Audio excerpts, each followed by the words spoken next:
Welcome to this video on overlapping runs.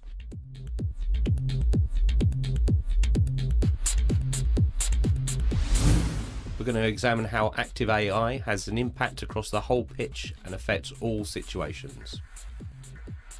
So this is a situation that you should be fairly used to seeing in PES 2011. The player out on the wing there is going to fail to make an overlapping run, which is going to cause play to break down. However, in PES 2012, as you'll see now, the players will always be anticipating your play. Before the player here even gets the ball, the player on the wing is already making a run, and he'll be altering his speed accordingly. In this situation, you'll see a player coming from deep, making a diagonal run, and continuing that run right the way along the line, eventually getting the ball in with the cross. Finally, you'll also see how midfielders here support the attacks, pushing the ball out wide and again making an overlapping run. Looking at another feature now of the active AI system, we're going to talk about diagonal runs.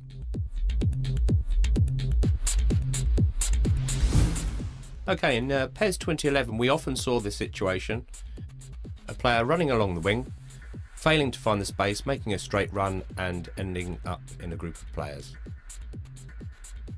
And then when he passes it out wide, the player on the wing is going to do the same thing, ending up in a poor shooting situation. In PES 2012, by comparison, you'll see that the player makes a run here in front of the line of the defence, and that ends in a scoring situation.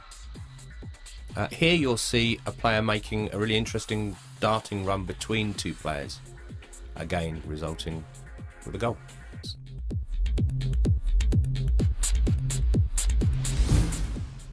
In this video you'll see how the active AI now encourages dummy runs to provide more options and create space.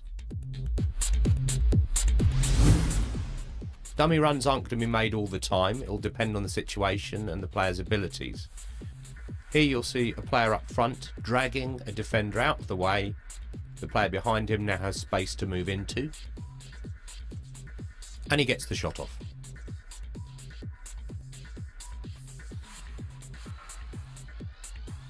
Here again you'll see the support striker making a run to drag players out of the way, and in this case he's going to leave space for the pass to be made into.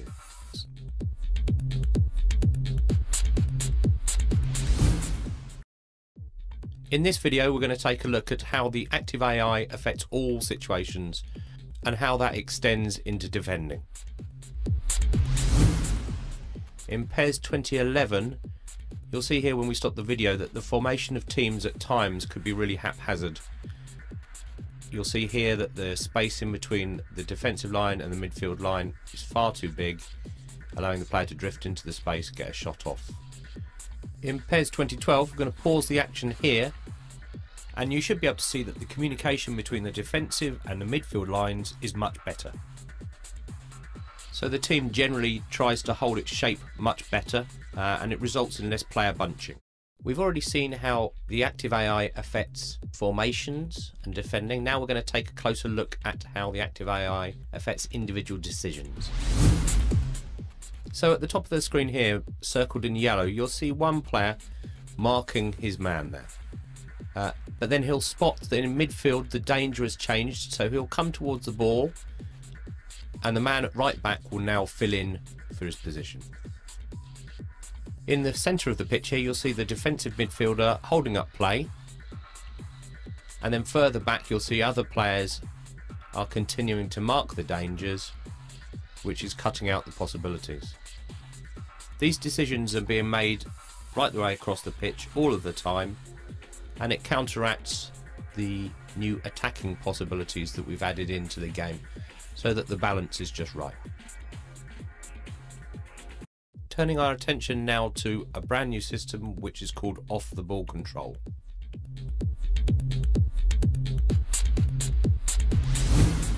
In the past we've made piecemeal improvements to throw-ins or penalties rather than making sweeping changes.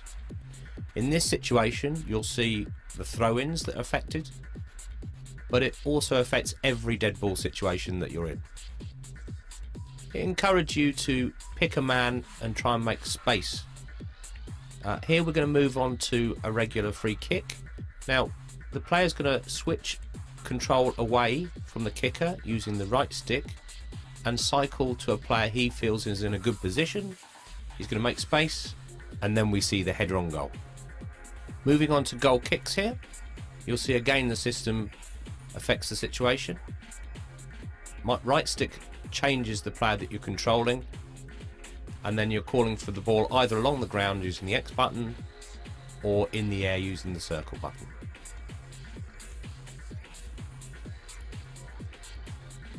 Here we see the system being used for a corner situation. The player is going to select the man at the edge of the box there, make a late run, and again a chance on goal. It's a fantastic new system, really increases the level of freedom in Pes.